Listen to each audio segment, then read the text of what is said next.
What's up guys, I'm Shane and thanks for stopping by the channel. Here you'll find home theater related videos as we discuss anything audio video related, as well as do media reviews like 4K Blu-rays. So if you're new here, consider hitting that subscribe button. In for review, we have Solo, a Star Wars story on 3D Blu-ray.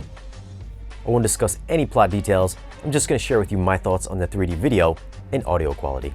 Now for a few tech specs. The movie was shot in 3.4 and 6.5K and not natively in 3D, so it's a 3D conversion. It's rated PG-13. Runtime is 135 minutes. Aspect ratio is 239:1. So yeah, there's gonna be black bars. Alright, so I'd seen Solo in 3D at the theaters, and this looks just like the way I remember it. This is a mostly dark movie with some very questionable black levels. If you've seen it, then you'll know black levels are more grayish. Add a slight tint from the 3D glasses, and it gets a bit worse. There is some decent depth that reaches inwards of the screen during the brightest scenes, but I felt since the majority of Solo takes place in low light, depth and dimension do take a hit and come off visibly flat looking, notably in Chapter 32. I also noticed a bit of crosstalk in some of the brighter parts of the movie, which was obviously distracting. Detail here isn't nearly as good as the 4K version, so the finer details and rich background textures are going to be absent here. Colors are dull and muted. Did I mention the gray levels here? They're the same as on the 4K disc. Shh.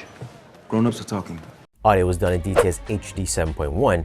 I didn't find it all that different than the Atmos mix found on the 4K Blu-ray. Dynamics I felt were much like the Last Jedi mix, but there is a touch more bass response here. The mountain explosion in Chapter 15 had some decent low-end extension, as well as the Kessel Run in Chapter 35. Surround channel activity was decent with some convincing audio movement, but surround levels were a few dB lower than the front channels. You could just turn up the volume, but then everything else up front does get a lot louder. The musical score had a nice spacious upfront presence, and dialogue sounded perfectly fine.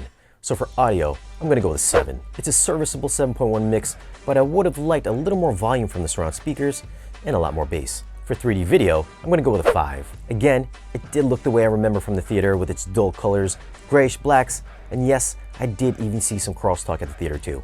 There's some good depth in some of the brighter sequences, but the darker scenes did look flat, and it just didn't work for me. So should you pick this up on 4K or 3D Blu-ray? For me, I usually go for the 3D version, but in this case, I think the 4K Blu-ray edges it out just by a little bit. Now, if you're a diehard 3D fan and live in North America, then you'll know you'll have to import it since we're not going to be getting it here. So I'll leave a link down below in the description if you want to grab it. Leave us a comment, let us know which version you prefer, the 3D version or the 4K version. Hit us up on social media, and if it's your first time here, hit that subscribe button. And we'll see you guys again in the next one.